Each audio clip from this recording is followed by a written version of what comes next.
नमस्कार, मैं हूं आपके साथ मीमांसा मलिक। रात के 9 बज रहे हैं। इस वक्त की बड़ी खबर के साथ शुरुआत कर रहे हैं। कुश्ती संघ के अध्यक्ष के साथ जारी पहलवानों की जंग में पटखनी आखिरकार कुश्ती संघ को खानी पड़ी। कुश्ती संघ के अध्यक्ष बृजभूषण शरण सिंह को अस्थायी तौर पर पद से हटा दिया गया है। जांच के लिए कमेटी गठित कर दी गई है। पहलवानों को सरकार की ओर से आश्वासन मिला है कि दोषियों को किसी भी कीमत पर बख्शा नहीं जाएगा। रिपोर्ट देखिए।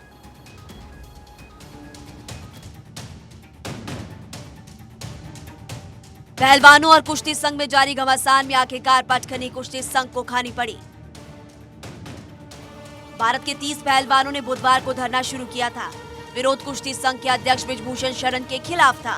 उन पर कई गंभीर आरोप लगाए गए थे। पहलवानों के सामने सरकार 3 दिन तक टिकी रही, लेकिन शुक्रवार देर रात सरकार ने हार मान ली और बृजभूषण सिंह को हटा दिया।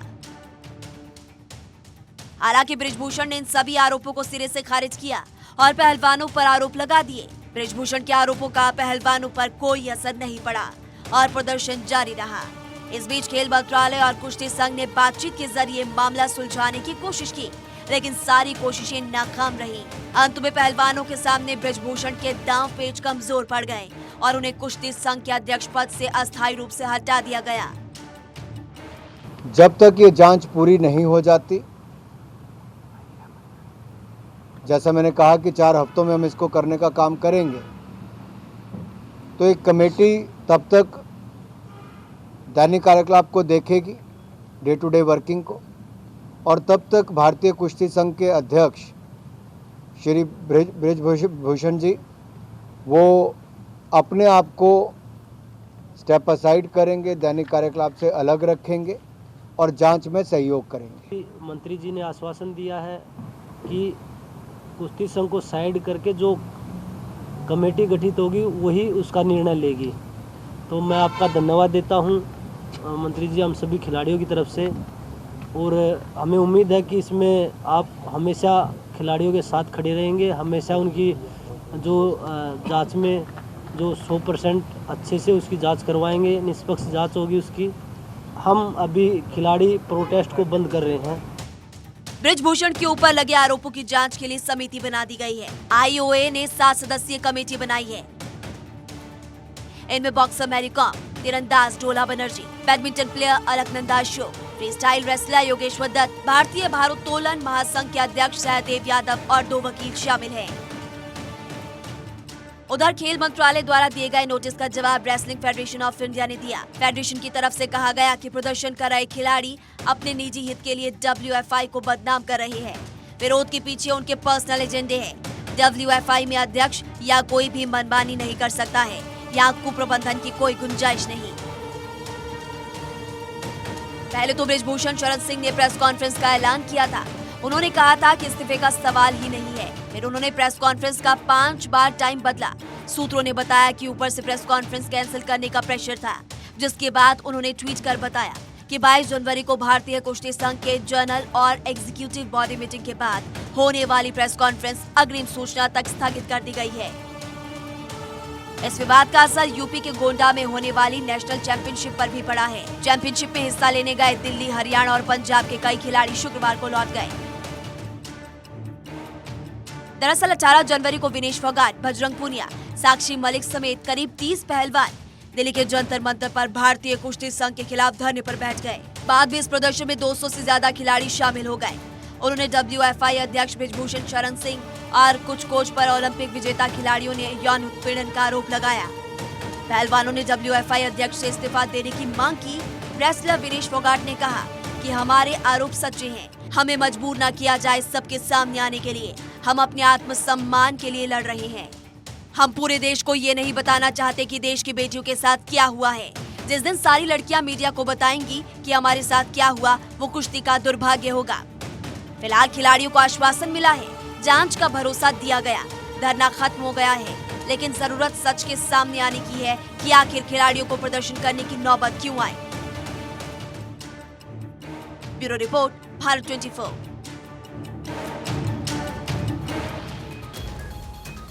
और अब आगे बढ़ते हैं। दिल्ली से राकेश रंजन की रिपोर्ट। पायलट समर्थकों की पायलट को 2 टूक सलाह, बस हो चुका बहुत, अब नहीं करें और इंतजार। आलाकमान के आश्वासनों पर अब और नहीं करें भरोसा और अगले 10 से 15 दिनों में जयपुर में एक बड़ी रैली कर अपने अगले कदम की करें घोषणा। इस सारे माहौल में अब पायलट के अगले कदम का इंतजार है। तो पायलट समर्थकों की पायलट को ये दो टूक सलाह, आलाकमान के आश्वासनों पर अब और भरोसा न करें। अगले 10 से 15 दिनों में जयपुर में एक बड़ी रैली कर अपने अगले कदम की घोषणा करें। अभी अगला कदम क्या हो सकता है, इसी का इंतजार।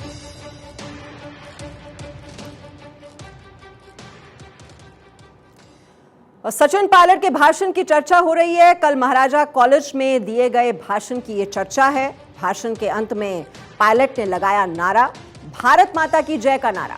क्या सचमुच कोई परिवर्तन आ रहा है पायलट की पॉलिटिकल आइडियोलॉजी में, यह सवाल पूछा जा रहा है। महाराजा कॉलेज में भाषण दिया था और भाषण के अंत में जो नारा दिया पायलट ने वो था भारत माता की जय। अब ये नारा क्यों दिया गया, क्या पायलट की पॉलिटिकल आइडियोलॉजी में अब बदलाव आ गया है, इसी को लेकर अब कयास लगाए जा रहे हैं।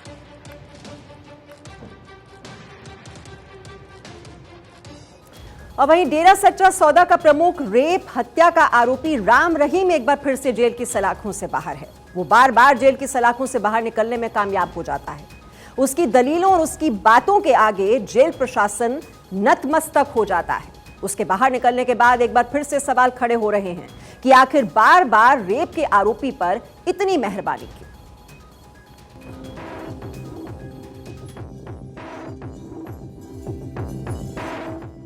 दुष्कर्म और हत्या का आरोपी डेरा सच्चा सौदा का प्रमुख गुरमीत राम रहीम एक बार फिर जेल से बाहर आ गया। 40 दिन की पेरोल मिलने के बाद हरियाणा के रोहतक जिले की सुनारिया जेल से गुरमीत राम रहीम को रिहा कर दिया गया। डेरा सच्चा सौदा प्रमुख रोहतक की सुनारिया जेल में रेप और हत्या के मामले में सजा काट रहा है। आपकी सेवा के लिए फिर से पेपरबाजी ने समय दिया है। हम आपकी सेवा में हाजिर हुए हैं, यूपी में पहुंच चुके हैं और आप सबको बहुत बहुत आशीर्वाद कहते हैं। और पहले वाली बात कि आप अपने अपने घरों में रहिएगा, फिर जिम्मेवार सेवादार जैसे आपको कहेंगे उसके अकॉर्डिंग आप लोगों ने आगे के प्रोग्रामों के अनुसार चलना है। जेल से बाहर आने के बाद अब राम रहीम के 25 जनवरी को डेरा के पूर्व प्रमुख शाह सतनाम सिंह की जयंती कार्यक्रम में शामिल होने की संभावना है। गुरमीत राम रहीम को महज 55 दिनों के बाद दूसरी बार पेरोल दी गई है। इससे पहले वो अक्टूबर 2022 में 40 दिन की पेरोल पर बाहर आया था। वहीं ये दूसरा मौका है जब राम रहीम ने किसी कार्यक्रम में शामिल होने के लिए 40 दिन की पेरोल मांगी है। इसके अलावा राम रहीम को 17 जून 2022 को भी 1 महीने की पेरोल मिली थी। कोई भी आदमी जब जेल में आता है तो उसके बाद एक सर्टेन पीरियड के बाद 3 साल 5 साल के बाद जैसी उसको सजा होती है उसे पैरोल पे जाने का अपना अधिकार है। जब वो अप्लाई करेगा हम नहीं उसे पैरोल देते, पैरोल कॉम्पिटेंट अथॉरिटी देती है और जिनसे वो लिखता है हम उनकी वो रेफर कर देते हैं। उसके बाद वो डिसाइड करते हैं कि उन्हें पैरोल दी जाए नहीं दी जाए। जब उनके ऑर्डर आ जाते हैं डीएम हमें उनके बेल बॉन्ड भरवा के रिलीज ऑर्डर भेजता है। उसके बाद हम नहीं रोक सकते, हम उसे देते हैं। हमारी ड्यूटी तक है। अंदर जब आता है तो हम उसे ले लेते हैं, जब बाहर जाएंगे तो हम उन्हें बाहर तक छोड़ते हैं। राम रहीम साल 2017 से हरियाणा के सुनारिया जेल में कैद है, जहां वो सिरसा में अपने आश्रम के मुख्यालय में 2 महिला शिष्यों के साथ बलात्कार करने के आरोप में 20 साल की सजा काट रहा है। 3 अगस्त 2017 में पंचकुला की एक विशेष सीबीआई अदालत ने 2 महिला अनुयायियों से बलात्कार के लिए दोषी ठहराया था। सीबीआई ने 2003 में पंजाब और हरियाणा उच्च न्यायालय द्वारा पारित आदेशों का मामला दर्ज किया। कुरुक्षेत्र में पुलिस स्टेशन सदर में पहले दर्ज मामले की जांच अपने हाथ में ले ली थी। आरोप है कि कुरुक्षेत्र के गांव खानपुर कोलिया निवासी रणजीत सिंह की हत्या 10 जुलाई 2002 को उस समय कर दी गई जब वह हरियाणा के जिला कुरुक्षेत्र के गांव खानपुर कोलियान में अपने खेतों में काम कर रहा था। गहन जांच के बाद सीबीआई ने 2007 में 6 आरोपियों के खिलाफ आरोप पत्र दायर किया और 2008 में आरोप तय किए, जबकि 8 अक्टूबर 2021 को अदालत ने राम रहीम और 4 अन्य को डेरे के पूर्व प्रबंधक रणजीत सिंह की हत्या के मामले में दोषी ठहराया। Bureau report, Bharat 24। पश्चिमी देशों के कुछ मीडिया हाउस पीएम मोदी और भारत की दुनिया में धमक को बर्दाश्त नहीं कर पा रहे हैं। उन्हीं में से एक बीबीसी भी है। बीबीसी आए दिन भारत विरोधी बातें लिखता है, अपना प्रोपेगेंडा चलाता है, भारत के खिलाफ दुष्प्रचार का एजेंडा चलाता है। भारतीय मूल के ऋषि सुनक अभी ब्रिटेन के प्रधानमंत्री हैं, लेकिन बीबीसी अपनी औपनिवेशिक मानसिकता से बाहर नहीं आ पाया है। इसी को लेकर बीबीसी ने जानबूझकर पीएम मोदी के खिलाफ एक सीरीज बनाई, लेकिन बीबीसी खुद अपने जाल में फंस गया। सरकार ने इस डॉक्यूमेंट्री के शेयरिंग पर रोक लगा दी है, साथ ही इसे भारत की छवि बिगाड़ने वाली मानसिकता बताया है।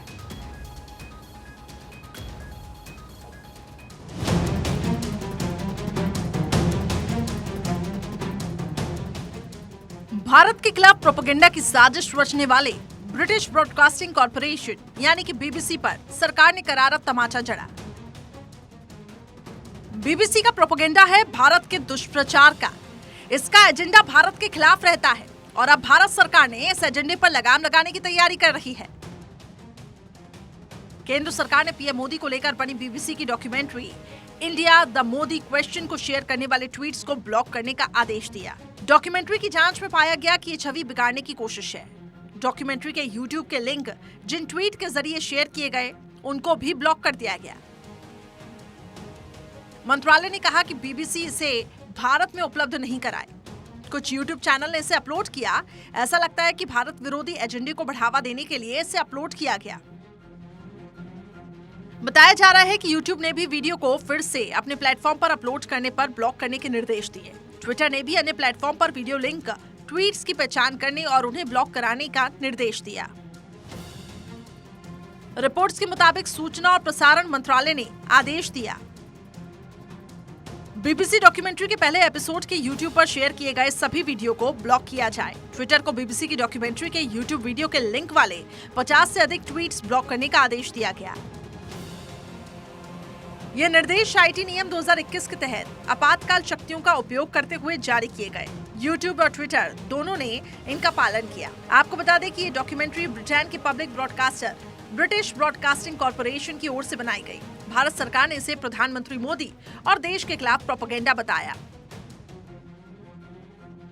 उधर बीबीसी की डॉक्यूमेंट्री पर ब्रिटिश संसद में चर्चा हुई थी। पाकिस्तानी मूल के सांसद इमरान हुसैन ने कहा कि गुजरात दंगों के लिए सीधे तौर पर पीएम मोदी जिम्मेदार थे।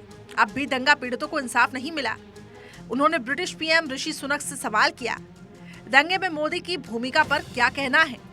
इस पर सुनक ने कहा था कि बीबीसी की डॉक्यूमेंट्री में जिस तरह से पीएम मोदी को दिखाया गया, मैं उससे कतई सहमत नहीं हूं। उन्होंने कहा कि ब्रिटेन सरकार की स्थिति स्पष्ट नहीं है। हम दुनिया के किसी भी हिस्से में होने वाली हिंसा को बर्दाश्त नहीं करेंगे, लेकिन डॉक्यूमेंट्री में पीएम मोदी की जो इमेज पेश की गई है, मैं उससे बिल्कुल भी सहमत नहीं हूं। बीबीसी ने 17 जनवरी द मोदी क्वेश्चन डॉक्यूमेंट्री का पहला एपिसोड यूट्यूब पर रिलीज किया था। दूसरा एपिसोड 24 जनवरी को रिलीज होना था। इससे पहले ही केंद्र सरकार ने पहले एपिसोड को यूट्यूब से हटा दिया। पहले एपिसोड के डिस्क्रिप्शन में लिखा था, ये डॉक्यूमेंट्री भारत के प्रधानमंत्री नरेंद्र मोदी और मुस्लिम अल्पसंख्यकों के बीच तनाव पर नजर डालती है। गुजरात में 2002 में हुए दंगों में नरेंद्र मोदी की भूमिका के दावों की जांच करती है। यूके के सांसद लॉर्ड रामी रेंजर ने बीबीसी की डॉक्यूमेंट्री को लेकर 18 जनवरी को ट्वीट किया। उन्होंने बीबीसी से कहा, आपने भारत के 100 करोड़ से अधिक लोगों की भावनाओं को ठेस पहुंचाई है। एक लोकतांत्रिक रूप से चुने गए प्रधानमंत्री भारतीय पुलिस और भारतीय न्यायपालिका की भावनाओं को ठेस पहुंचाई है। हम गुजरात दंगों की निंदा करते हैं, लेकिन आपकी पक्षपातपूर्ण रिपोर्टिंग की भी आलोचना करते हैं। ये बीबीसी वही है जिसने न्यूजीलैंड के प्रधानमंत्री पर टिप्पणी की थी और इसने माना कि हाँ, मैंने गलत हेडलाइन लिखी।